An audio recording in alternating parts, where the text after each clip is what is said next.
Hola, muy buen día a todos los presentes. Yo soy Melissa Jiménez Madrigal, residente del tercer año de anestesiología en el Hospital General del Estado Dr. Ernesto Ramos Burns en Hermosillo, Sonora, y el cual pertenece a la Secretaría de Salud hasta el momento. Somos avalados académicamente por la Universidad Nacional Autónoma de México en el ámbito de programas de posgrados y especialidades médicas. Yo soy originaria de Mexicali, Baja California, Ciudad del Sol, 100% Cachanilla, orgullosamente cimarrona, egresada de la Facultad de Medicina de Mexicali y UABC.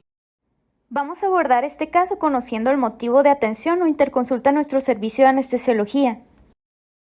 Nos presentaron por parte del servicio de pediatría a una paciente femenina de 12 años, la cual nos solicitan apoyo para una punción lumbar con sedación, algo que es muy común en este grupo de edad por la escasa cooperación entendible de los pacientes pediátricos, miedo o angustia que presentan. La justificación es que la paciente presentaba meningoencefalitis, se requería punción lumbar para evaluar el control o la evolución de la enfermedad mediante el estudio del líquido cefalorraquídeo y se refirió punción lumbar fallida por el servicio de infectología pediátrica. Como antecedentes heredó familiares, padres ambos vivos, sanos, aparentemente trabajadores, hermano de 15 años sano, únicamente diabetes mellitus como factor de riesgo en abuelos maternos.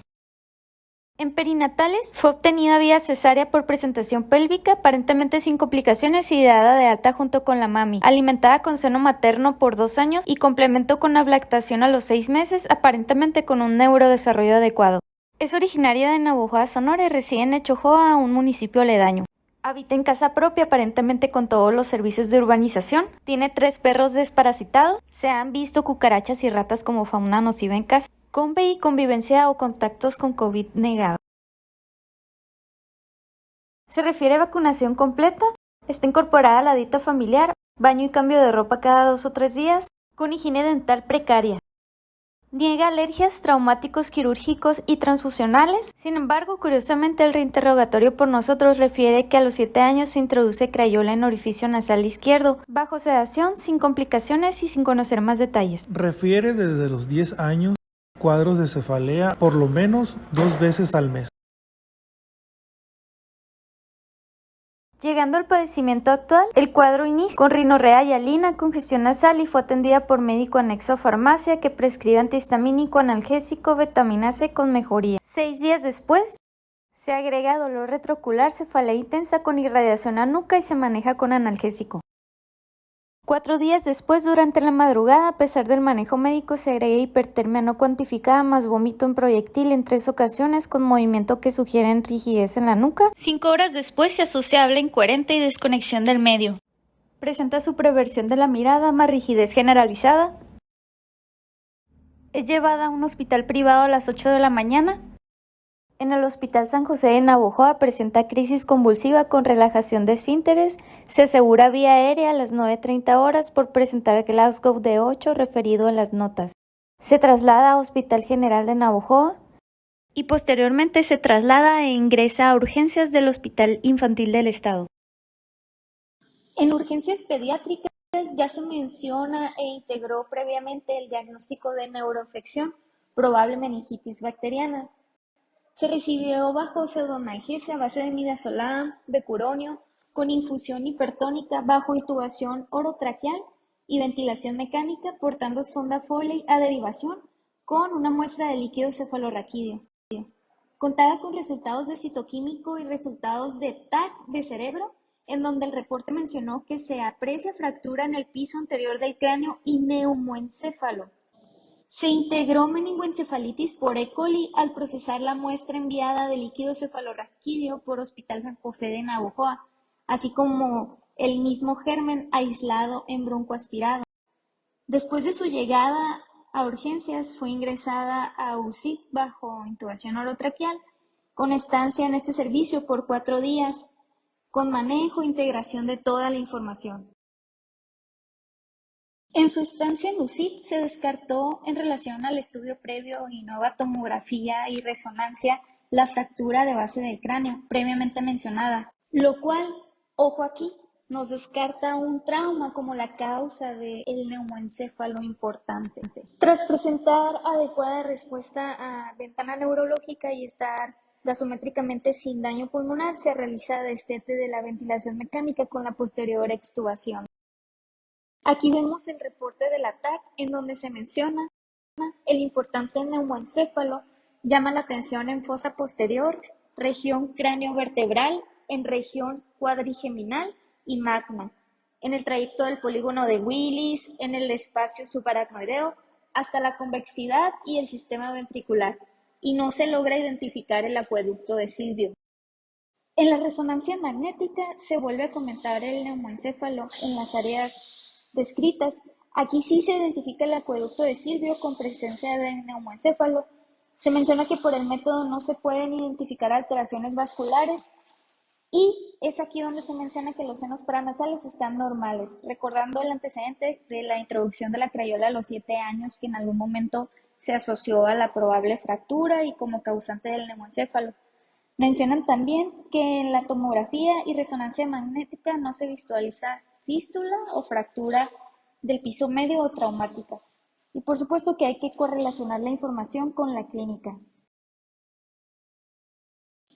Posterior a la extubación se documenta que neurológicamente la paciente presentaba alucinaciones visuales y auditivas. Sin embargo, se encontraba tranquila y cooperadora. La paciente se transfirió al servicio de infectología pediátrica el 1 de enero para aquí continuar su vigilancia y manejo. Como observación, es importante comentar que no documentado en el expediente ni mencionado previamente, el padre nos refirió que al egresar de UCIP y ser extubada, ya presentaba debilidad en la extremidad inferior izquierda que le impedía la deambulación. Por lo tanto, fue esto una de las indicaciones para mantener la persistencia de la sonda Foley y el uso de pañales para las evacuaciones y pues mantenerse postrada en cama. Podríamos comentar que se traducía en una evolución favorable, comparando por supuesto su estado al momento del ingreso. Sin embargo, un día después, el 2 de enero, presenta picos febriles con un Glasgow conservado. También presenta cefalea occipital incapacitante, sobre todo la inmovilización. Y es aquí donde se nos interconsulta y solicita el apoyo para realizar punción lumbar. Se nos menciona que por presentar un intento fallido previamente por el servicio de pediatría e infectología. Como atención a una primera interconsulta, coincide con la jornada acumulada en domingo, se aborda en cama de hospitalización con los cuidados y vigilancia normativa que ya conocemos. Las dosis totales de propofol utilizadas fueron de 1050 miligramos, que ante un aproximado para esta paciente inferimos y asociamos a comentarios también extraoficiales que se utilizaron entre bolos de 200 y 400 miligramos por hora. Por lo tanto, la duración o el tiempo que se estuvo intentando puncionar a la paciente fue entre 2 o 3 horas. La técnica fue aséptica, se utilizó anestésico local en la zona que se abordó. Fue sin éxito en repetidas ocasiones. Se utilizó inicialmente agujas subdérmicas con aguja espinal Whitaker 27 y 25, con la técnica aguja sobre aguja para obtener líquido cefalorraquídeo. Se conoce extraoficialmente que posterior a la falta de éxito se utilizó un equipo Raquimix para en búsqueda de técnica de Pagés o con Pitkin localizar el espacio peridural. Y también se realizó rastreo con ultrasonido Butterfly, pero a pesar de esto, la punción culminar en guiada no fue posible obtener líquido. Ojo aquí, se sabe e informó que los múltiples intentos fueron realizados por R1, por R2 y al final por el médico adscrito. Es de suma importancia para la discusión posterior quedarnos con esto. Recibimos entonces una segunda interconsulta a nuestro servicio. Se enfatizó por infectología pediátrica al momento de presentar la interconsulta la necesidad del estudio, sobre todo por los datos previos del agente aislado E. coli, que era raro en el tipo de pacientes o el grupo de edad, así como que la falta de obtención de líquido pudo haber sido por haber abordado a la paciente en cama de hospitalización.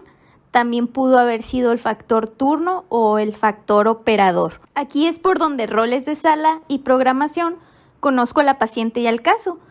Se asigna a mi sala y por lo tanto voy a conocer a la paciente, platico con los padres, leo el expediente, pregunto a mis compañeras qué fue lo que pasó cuando ellas abordaron el fin de semana en su guardia a la paciente para la punción lumbar y conozco los datos que ya les mencioné. Presento a la paciente a mi adscrita y me argumenta que hay que enseñarle a los pediatras. Ella, instruyéndole con guantes, le da la oportunidad de 2 intentos con aguja subdérmica como guía y aguja espinal al compañero R1 de pediatría que acompañó a quirófano a la paciente, y al no lograr obtener la muestra, ella realiza la punción, que intentó en repetidas ocasiones en L3, L4, L4, L5 sin éxito.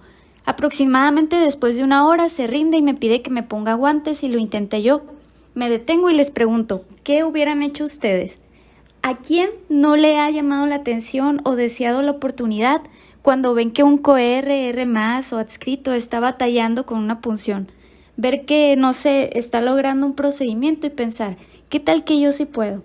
O ya les ha pasado que no se podía y puncionaban ustedes y logran obtener ese líquido o bloquear a un paciente. Estoy segura que más de uno han estado en esa situación. Entonces, como novata en el tema, hago mi lavado de manos, me pongo bata y guantes, me sitúo en el banquito y palpo la espalda de la paciente. Recuerdo perfectamente aquel día. Ubicando los hoyuelos previos donde acababan de puncionar, los redirigí un poco a donde yo consideré que podía abordar a la paciente, el punto más cefálico y sagital del espacio interespinoso.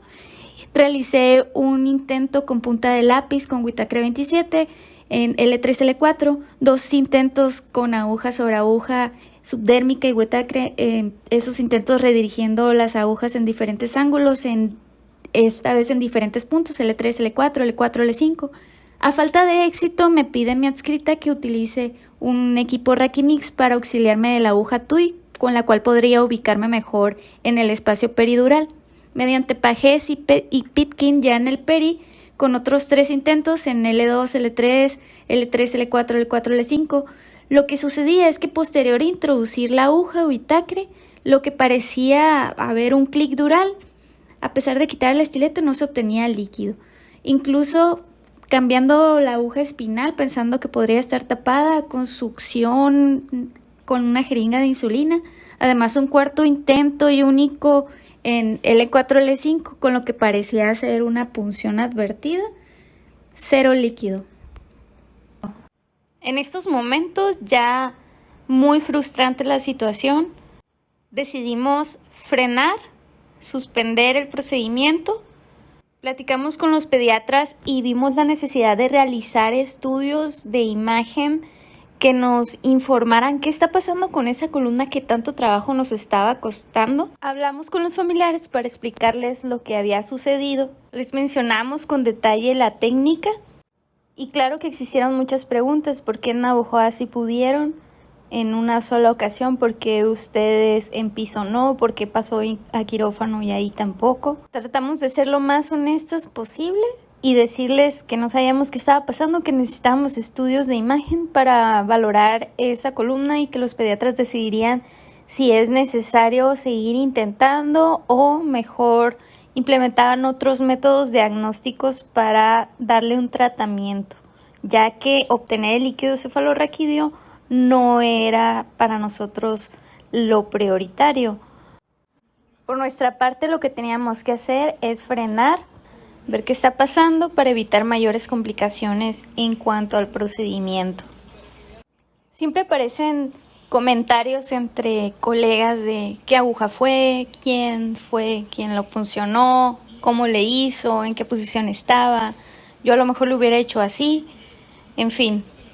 Es muy común que se pierda la atención en qué está pasando con la paciente y la idea por parte de nosotros sea en que algo está sucediendo al momento de realizar la técnica, que se necesita algún experto en ese procedimiento, un anestesiólogo pediatra o alguien que de manera rutinaria haga más punciones lumbares, por ejemplo. En cuanto a la evolución de la paciente, algo importante a mencionar es que hasta posterior a la intervención en quirófano se documentó en el expediente una alteración en la exploración física en extremidades inferiores, mencionando disminución en la fuerza con Daniels 3. Sin embargo, se especificaba en notas mejoría neurológica en relación a la rara y curiosa falta de obtención de líquido cefalorraquídeo en múltiples intentos. Únicamente se dijo que se intentaría realizar el procedimiento nuevamente en quirófano en 5 días y se harían radiografías para el análisis morfológico de la columna. Esto en relación a lo que nosotros estipulamos en la nota después de la segunda intervención y que habíamos solicitado estudios de imagen. Sin embargo, se comentó por los compañeros pediatras que al solicitar a los radiólogos una resonancia magnética para valorar el canal medular, ellos les mencionaron que se tenían que realizar radiografías primero. En cuanto al manejo posterior de la paciente, se decidió escalar antibióticos. Se mantenía con los diagnósticos de meningoencefalitis por E. coli y neumoencéfalo. Como hallazgo y agregados al caso se aisló Streptococcus saprophyticus en hemocultivo de catéter venoso central, lo cual se pensó podía asociarse a picos febriles presentados. Sin embargo, se sospechaba de la persistencia de infección central ante la falta de estudio de líquido cefalorraquídeo. La paciente pasa a quirófano a un tercer intento de punción lumbar por parte de anestesiología.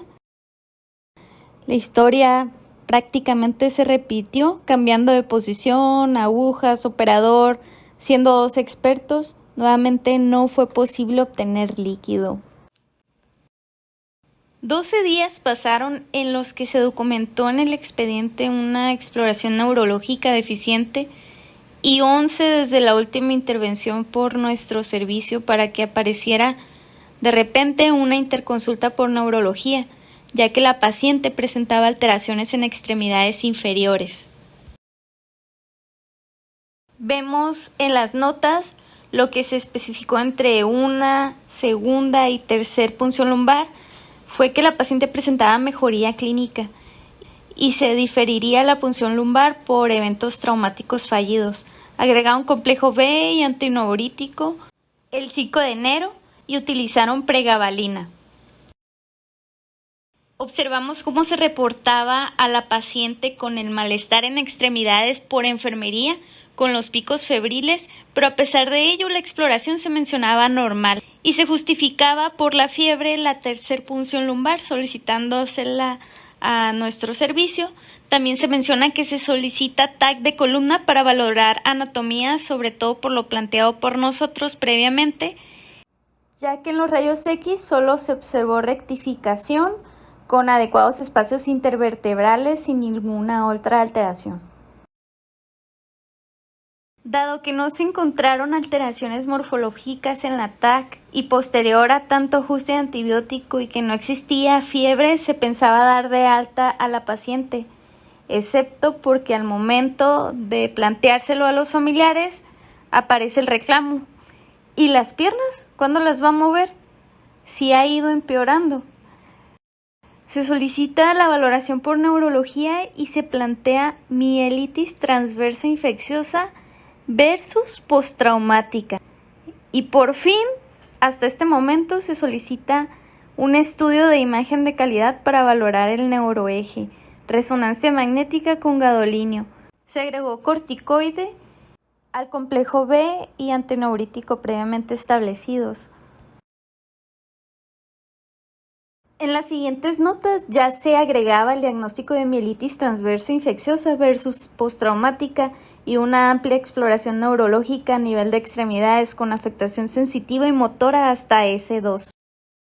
Es entonces aquí cuando por fin llegamos a nuestro resultado de resonancia magnética, donde además de mencionarnos la inflamación meningia, por las características en el sistema ventricular, posiblemente existió epidimitis o ventriculitis o un absceso o antecedente de cirugía. En la médula espinal con defectos de compresión, un conducto estrecho, datos de una mielopatía compresiva, principalmente a nivel lumbar, polirradiculopatía en todos los niveles, principalmente cervical, cambios en el líquido cefalorraquídeo en la región lumbar, sacra y aire en todo el conducto vertebral. Vemos en estas imágenes, sobre todo en fosa posterior, el neumoencéfalo importante.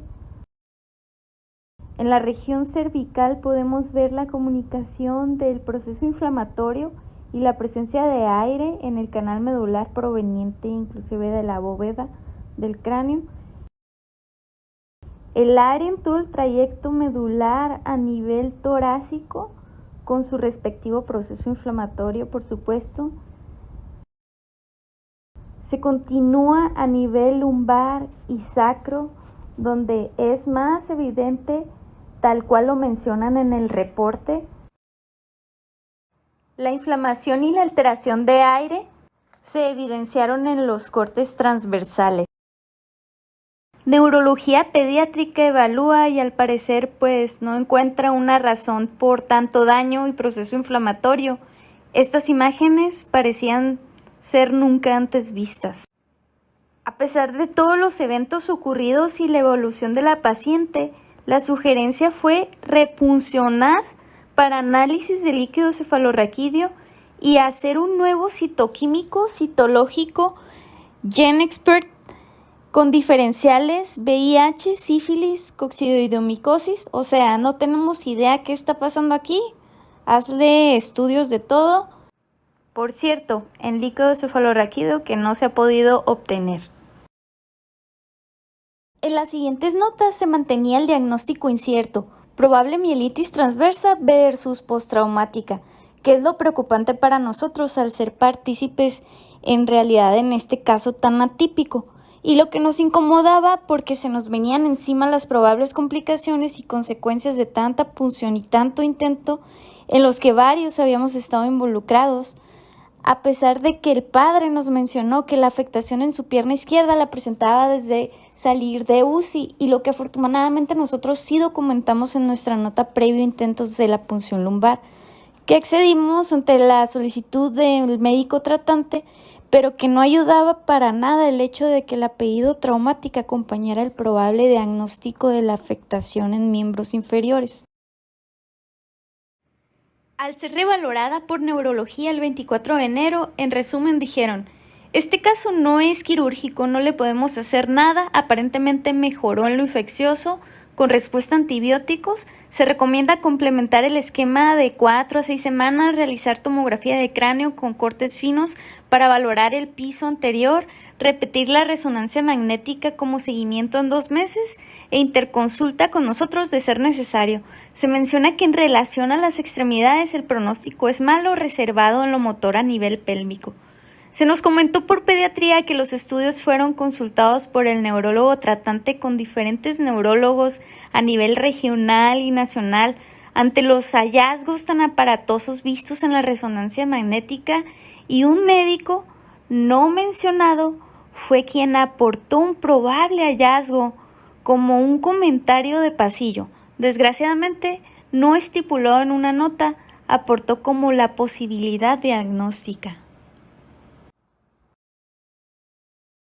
La probabilidad de una fístula neuroentérica como la causante de todo este desastre, con una revisión milimétrica de las imágenes, una por una hasta detectar esta comunicación, como una posible causa desencadenante del padecimiento actual y su evolución.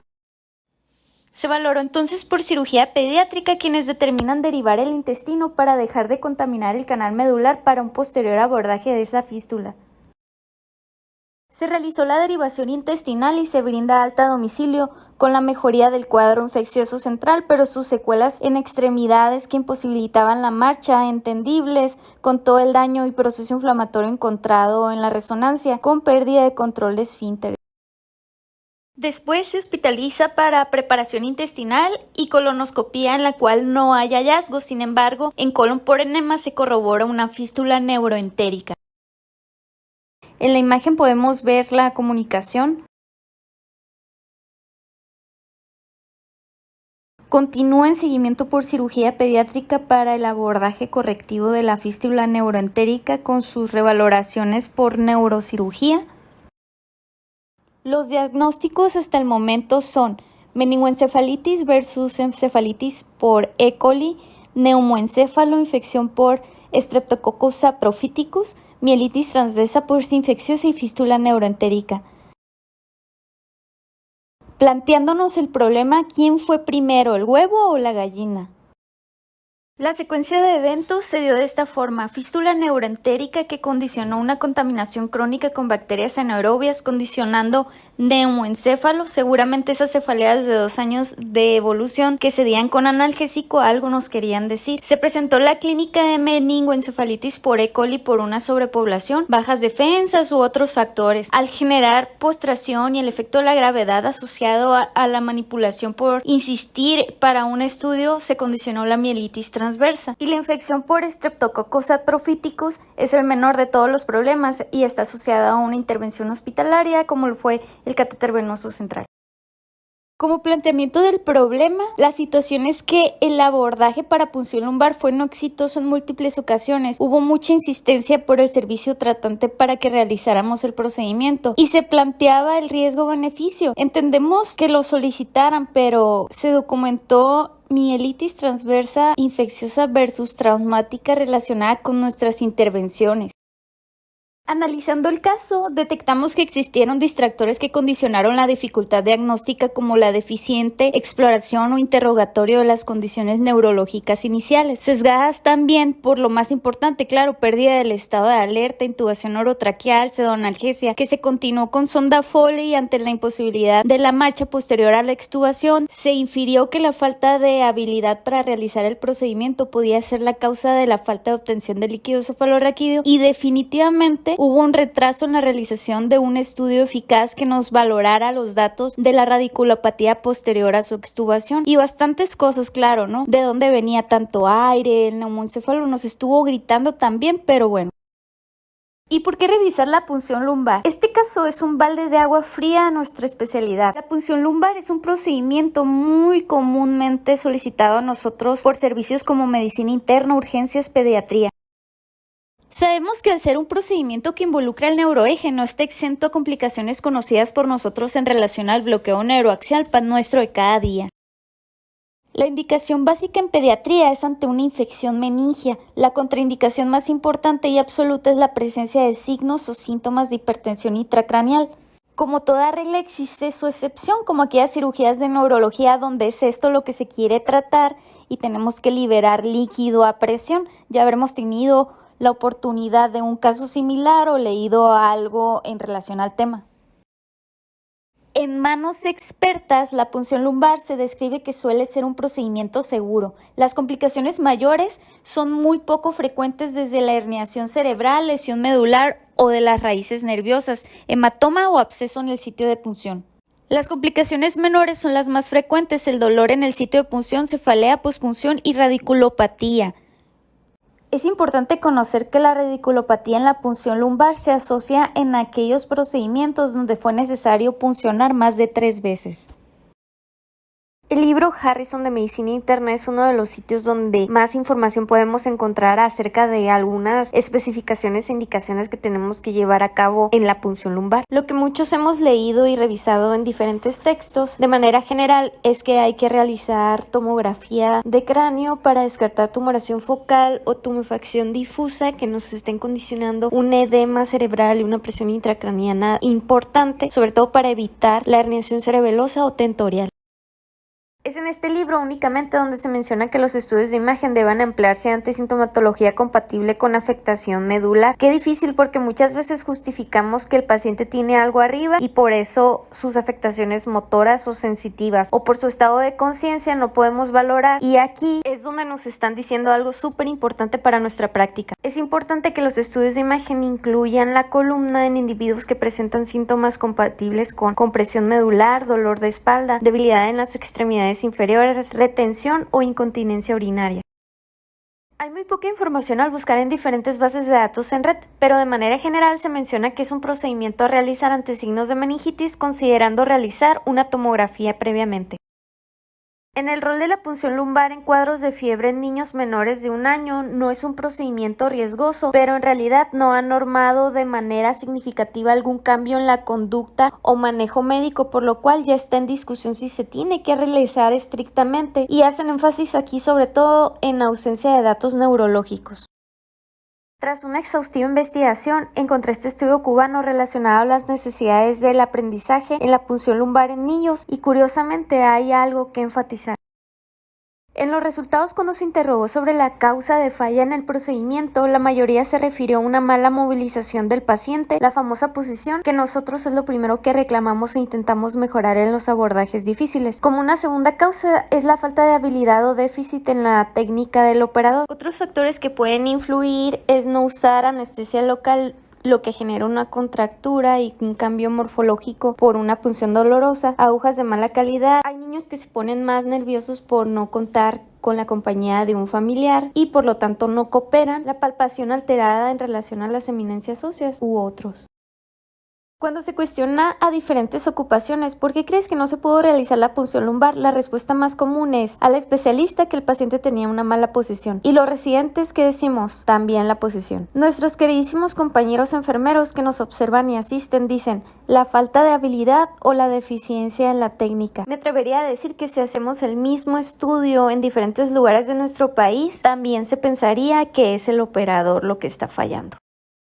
¿Qué concluimos? Que existe literatura con indicaciones y contraindicaciones para realizar la punción lumbar, pero no existe literatura relacionada a anestesiología y el abordaje para la punción lumbar. Las áreas de oportunidad son establecer la necesidad de estudios de imagen basal previo al abordaje en pacientes con antecedentes de intento previo fallido por un experto, estandarizar el número de intentos ante un abordaje difícil, establecer recomendaciones de cuándo se debe suspender el procedimiento. Vamos dando una propuesta. Ante la solicitud de una punción lumbar, tenemos que analizar el caso siempre, no solo ir a puncionar y ya. Vamos a verificar si es la primera vez que se solicita o se va a realizar, o si hay intentos fallidos previos.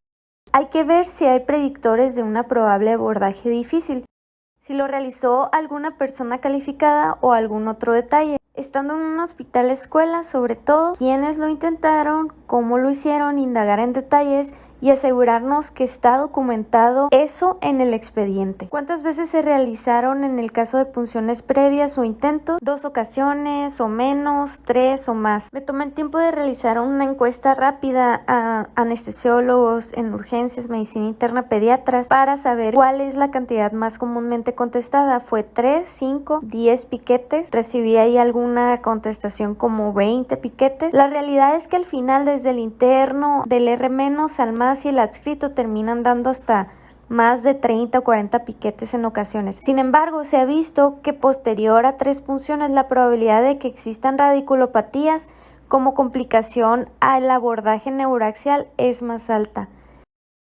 Entonces, ante intentos fallidos previos hay que analizar el número de intentos o punciones, si fueron igual o menor a 2 o igual o mayor a 3.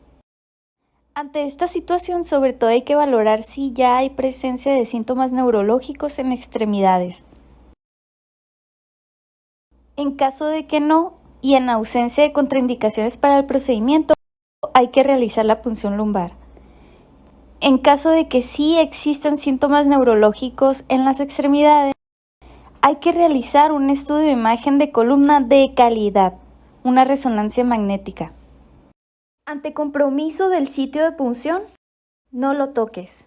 Pero si el estudio nos dice que no hay alteraciones, adelante, hagamos la punción lumbar. Y así es como podríamos estar más tranquilos de que estamos apoyando al servicio solicitante para beneficio del paciente de una manera más segura, premium, no non serere. Muchas gracias por su atención.